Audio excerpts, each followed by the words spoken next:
Hello दोस्तों, नमस्ते। मैं कंचन बोल रही हूँ। मेरा चैनल का नाम कंचन ब्लॉग्स 3.0 है। प्लीज़ हमारे चैनल को लाइक सब्सक्राइब कीजिए, सपोर्ट कीजिए।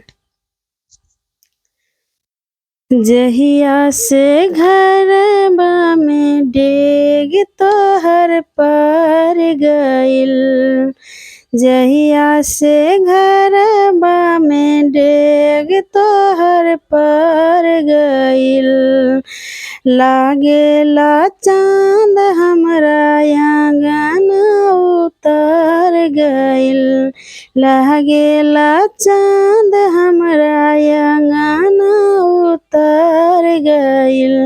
लाखों में एक पौले बानी ए जी बहुरानी, लाखों में एक पौले बानी ए जी बहुरानी, लाखों में एक पौले बानी। जहिया से अइलू घरबा अन धन से भर गइल, भैया के भाग जागल, जिंदगी सवर गइल, जिंदगी सवर गइल। बेरी बेरी घरबा में जाने कथी ढूंढे लगा, बेरी बेरी घरबा में जाने कथी ढूंढे लगा। देखनी रउआ जहाज लेखा उड़े लागल, बबुआ पर जादू कैले बानी ए जी बहुरानी, बबुआ पर जादू कैले बानी ए जी बहुरानी, बबुआ पर जादू कैले बानी। गूंजे किलकारी भौजी बबुआ खेले अंगना, कंगना जोरे जोरे ना। गूंजे किलकारी भौजी बबुआ खेले अंगना, कंगना जोरे जोरे ना, कि कंगना जोरे जोरे ना, किले हवने के ऐसन कौना, कंगना जोरे जोरे ना, किले हवने के ऐसन कौना, कंगना जोरे जोरे ना।